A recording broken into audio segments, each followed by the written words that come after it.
ถ้าหัวใจน้องยังไม่แน่ รู้ไหมใจพี่อ่อนแอเป็นโรคแพ้สัญญาลอยลอยสัญญาให้ไว้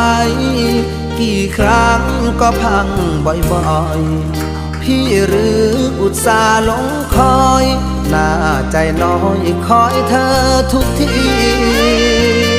สัญญาจริงจังให้ความหวังที่ฝังใจมันจะรักกับพี่ยืนนานปากหวานยืนยันทั้งปี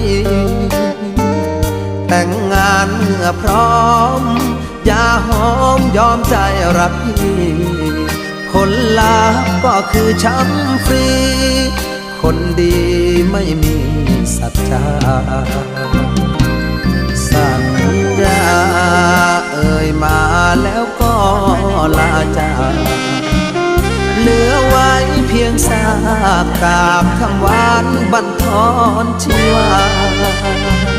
เห็นเธอดีจากแทบไม่อยากจะเชื่อสายตาพี่เสียดายเวลาที่คอยหา